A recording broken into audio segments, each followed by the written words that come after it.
بسم اللہ الرحمن الرحیم۔ السلام علیکم۔ آپ دیکھ رہے ہیں ڈی ڈی پی اینالیٹیکا۔ 14 اگست ہمارے پیارے پاکستان کا یوم آزادی، اس سے جڑی ہوئی کچھ یادیں جن کا میں ذکر کرنا چاہتا ہوں۔ وہ صرف یادیں نہیں بلکہ وہ میری زندگی کے کچھ ایسے صفحات ہیں جو میرے دل پہ، میرے ذہن پہ ثبت ہو چکے ہیں۔ کئی دفعہ میں اپنے بچوں کو یہ چیزیں سنا چکا ہوں۔ بہت دفعہ یہ باتیں میں مختلف ٹیلی ویژن پروگرامز میں جہاں میرا انٹرویو وغیرہ کیا گیا میں بتا چکا ہوں، اور یہ سبق آموز بھی ہیں، بعض دفعہ تکلیف دہ بھی ہیں، دل کو رنجش بھی پہنچتی ہے، کیونکہ جہاں آپ نے غم اور تکلیف اٹھائی ہو تو وہ یادیں لازماً تھوڑا تلخ بھی ہوتی ہیں، لیکن بہر صورت ان یادوں سے آگے جو کچھ حاصل ہوا وہ ملک پاکستان ہے جہاں میں نے زندگی گزاری، اور پھر یہاں کی یادیں ساری، ایک محبت کی یاد، ایک وطن کے ساتھ لگن کی یاد، اس وطن کے اوپر جان قربان کرنے کا جذبہ، یہ ساری چیزیں اس دل کے اندر موجود ہیں جن سے دل کو سکون اور تسلی بھی ملتی ہے۔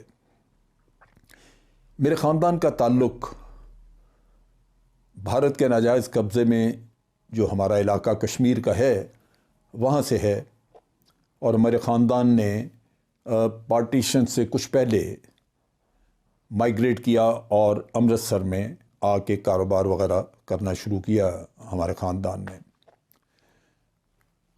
تو امرتسر میں ہم موجود تھے کہ یہ فسادات کا قصہ شروع ہو گیا، اور اس کے بعد ہر روز آزادی کے نعرے، میں جب بھی میرے والد مجھے گود میں اٹھا کے باہر لے کے جاتے تھے، جلد سے جلوس، بہت بڑے جلوس مسلمانوں کے لے کے رہیں گے پاکستان، پاکستان کا مطلب کیا، اور پھر فسادات، پھر لڑائی، روز پتہ چلتا تھا۔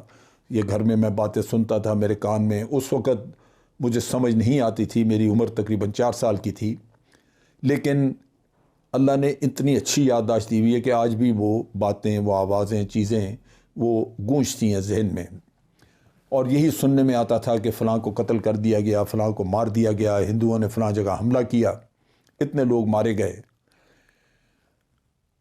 امرتسر میں جس جگہ پہ ہم تھے اس جگہ کا نام ہے، اس کو فرید کا چوک کہتے تھے۔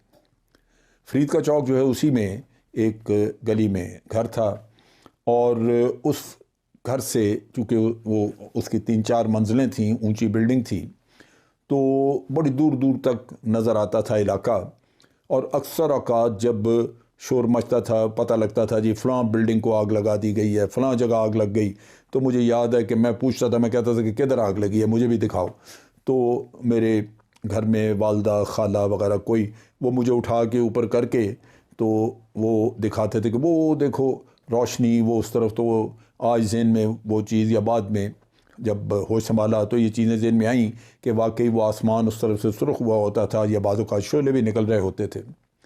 غرض یہ کہ یہ قتل و غارت وہاں پہ اتنی زیادہ تھی کہ ایک وقت آیا کہ یہ فیصلہ ہو گیا کہ یہاں اب نہیں رہا جا سکتا، اور ویسے بھی جب پتہ چل گیا کہ امرتسر کا شہر جو ہے یہ پاکستان کا حصہ نہیں بن رہا، تو خاندان نے فیصلہ کیا کہ ہمیں فوراً پاکستان چلے جانا چاہیے۔ پاکستان میں ہجرت کر کے آنے سے پہلے یہ کسی نے نہیں سوچا تھا کہ وہاں ہم جائیں گے، رہیں گے کہاں پہ، ہمارا وہاں پہ کچھ نہیں ہے، کوئی گھر نہیں ہے، کوئی اثاثے نہیں ہیں وہاں پہ، تو ایک جذبہ ہے جو ہم سمجھ رہے ہیں کہ ہمارا ایک نیا وطن ہوگا، جو اسلامی ملک ہوگا، جس میں مسلمان ہوں گے سارے۔ بہر صورت جب ہم امرتسر کے ریلوے اسٹیشن پہ پہنچے اور ایک ٹرین جس پہ ہم نے چڑھنا تھا، اس ٹرین کے بارے میں پتہ لگا کہ وہ ٹرین، چونکہ وہ بھی مسلمان اس میں تھے ٹرین میں، انہوں نے لاہور آنا تھا، پتہ چلا کہ اس ٹرین کو پچھلے اسٹیشن کے اوپر حملہ کیا گیا ہے، اور اس وہ قتل و غارت کی وجہ سے سارے مسلمان مار دیے گئے ہیں۔ نتیجہ یہ کہ وہ ٹرین آگے اس اسٹیشن سے آگے چل ہی نہیں سکی۔ بہرحال اسٹیشن پہ جو مجھے یاد پڑتا ہے، اللہ جانے کتنے گھنٹے، لیکن بہرحال رات ہو چکی ہوگی، کیونکہ میں اپنی ماں کی گود میں سو چکا تھا. پھر اس وقت ٹرین میں کسی میں چڑھے. اس وقت آنکھ کھلی. مجھے یہ یاد ہے کہ اتنے زیادہ لوگ ان ڈبوں میں گھسے ہوئے تھے, اتنی دنیا تھی, کیونکہ لوگ نکل رہے تھے, ٹرینیں مشکل سے مل رہی تھیں, تو سانس لینا بھی مشکل تھا, سانس گھٹتا تھا, جس کی وجہ سے میں روتا تھا. لیکن بہر صورت وہ سفر گزرا اور ہم لاہور پہنچے. لاہور میں ہمارا مسکن جو تھا وہ لاہور ریلوے اسٹیشن کا پلیٹ فارم تھا. وہاں ہم چادریں بچھا کے سویا کرتے تھے.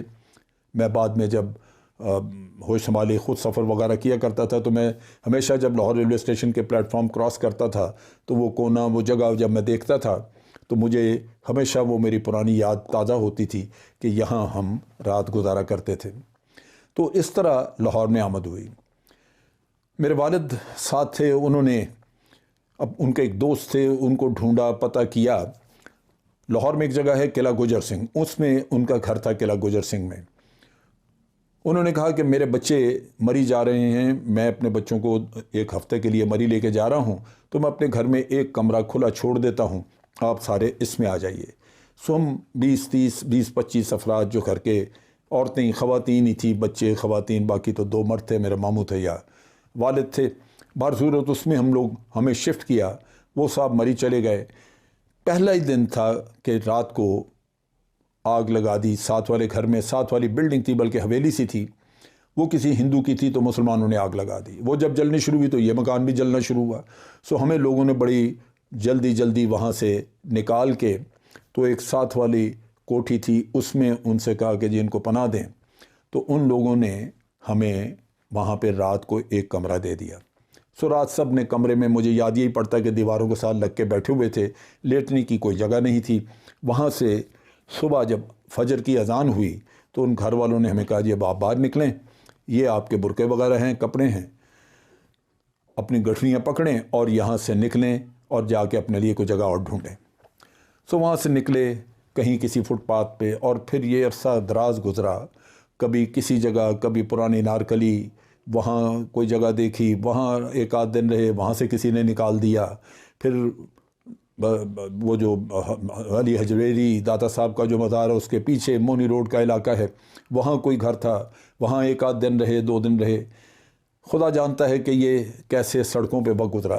لیکن اس سے پہلے جب ہم قلعہ گجر سنگھ والے گھر میں گئے, جس گھر میں ہم ایک دن ہی رہے, وہاں ہمیں چھوڑ کے والد نے یہ سمجھا کہ یہ محفوظ جگہ پہ آ گئے ہیں.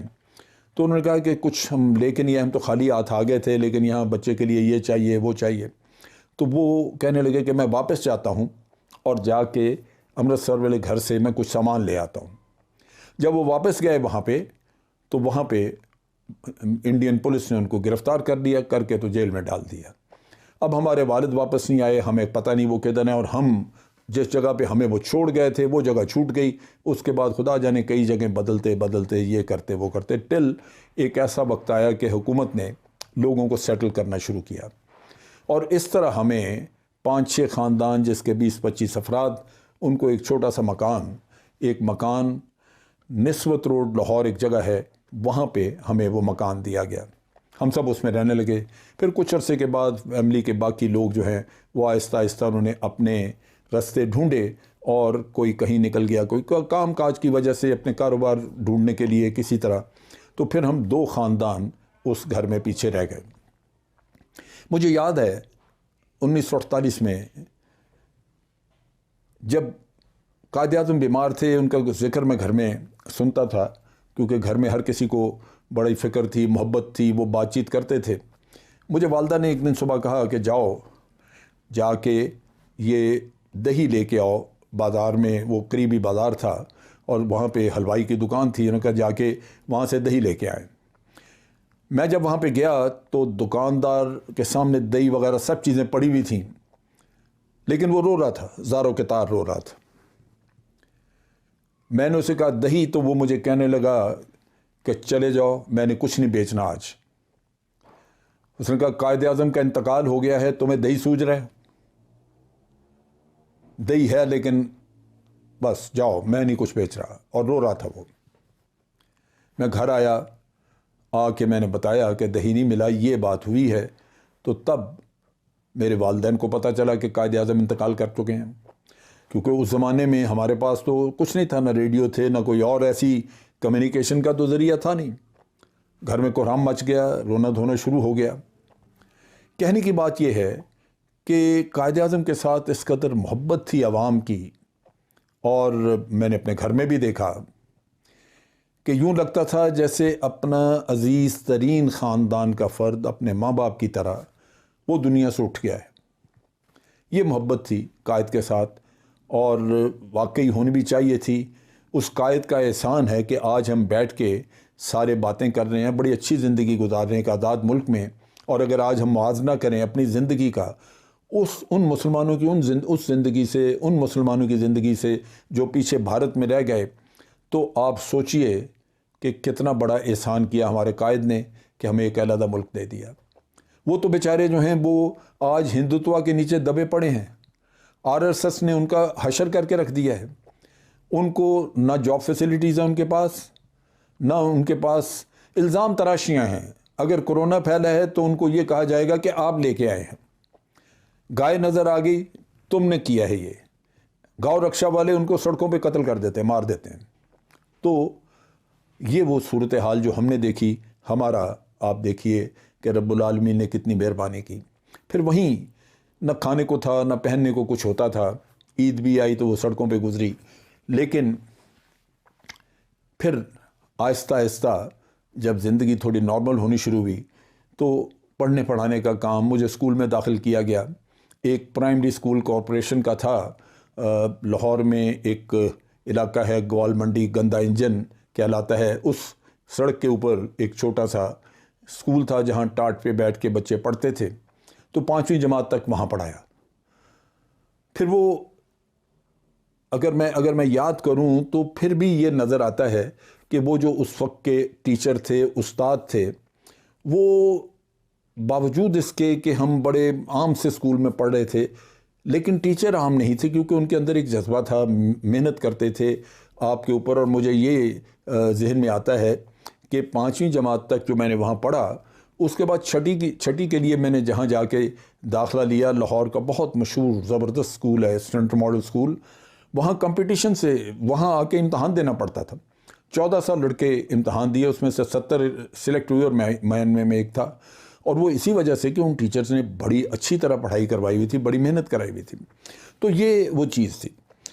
بہرحال اس کے ساتھ جو مجھے یاد پڑتا ہے وہ یہ ہے کہ غربت عام تھی، سب کے حالات ایک جیسے تھے. جس علاقے میں نسبت روڈ ہم رہتے تھے وہاں مہاجر تھے سارے.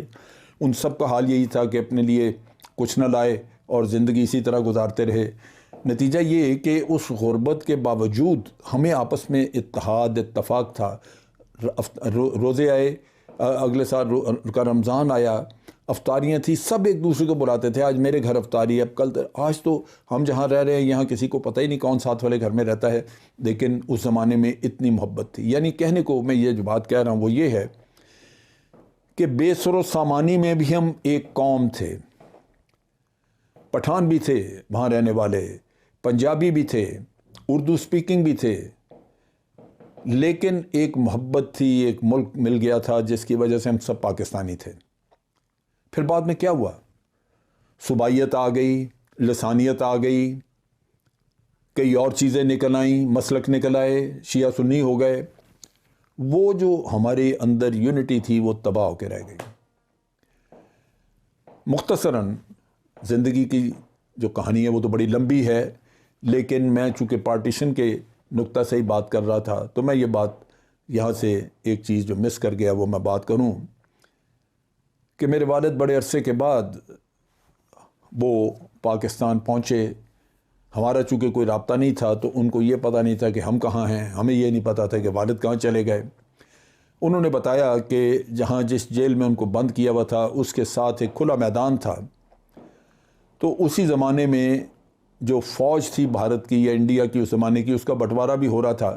جو مسلمان فوج تھی یا مسلمان جو گروپ تھے یا کمپنیاں تھیں وہ پاکستان بھیجی جا رہی تھیں. ان میں سے کوئی بلوچ ریجمنٹ کے ایک کمپنی یا کچھ لوگ تھے جنہوں نے آ کے اس جیل کے ساتھ وہاں پہ کھلی جگہ پہ کیمپ کیا رات کو، اور اگلے دن صبح انہوں نے جانا تھا. مغرب کا وقت تھا. مغرب کے وقت پہ جب انہوں نے اذان دی تو میرے والد کو پتہ چلا کہ یہ باہر مسلمان ہیں، تو انہوں نے جیل کے اندر سے چیخنا شروع کیا، چلانا شروع کیا کہ میں مسلمان ہوں، مجھے بند کیا ہوا ہے انہوں نے، مجھے نکالو۔ جب بڑا شور مچا تو نماز مغرب پڑھ کے فوراً ان لوگوں نے اس پہ دھاوا بولا جیل پہ، اور اندر سے والد صاحب کو نکال کے تو باہر لے آئے اور اپنے ساتھ لا کے لاہور پہنچا کے والٹن پہ انہوں نے ان کو چھوڑ دیا۔ والٹن میں اس وقت مہاجروں کا کیمپ تھا۔ پھر یہ اسی طرح پتہ کرتے کراتے ایک دوسرے سے کوئی واقف کار مل گیا، اس نے کہا تمہارے بچے وہاں جگہ دیکھے تھے کسی نے، یہ تو بہر صورت یہ ایک خوشگوار لمحہ آیا جہاں والد صاحب سے ملاقات ہوئی، اور پھر وہ والد کی شفقت، جو ماں باپ کے ملنے سے جو خوشی ہوتی ہے گھر میں، وہ ایک لہر آئی۔ بہر صورت یہ ایک چیپٹر تھا جو ہم نے جو یہ سفر ہجرت کیا اس کے بارے میں نے سوچا کہ آج اپنے دل کی کچھ باتیں آپ کے ساتھ بھی شیئر کروں۔ اور سفر تو بڑا لمبا ہے زندگی کا، یہاں تک پہنچنے کی باتیں اگر میں کرنا چاہوں تو کئی اس میں گھنٹے کی کہانی ہوگی، لیکن بہر صورت اس سے آپ کو کیا دلچسپی، اصل چیز تو یہی تھی جو 14 اگست آئی اور اس سے اس کی ریلیونس تھی۔ آج کے لیے اتنا ہی۔ فوج پاکستان زندہ باد، پاکستان پائندہ باد۔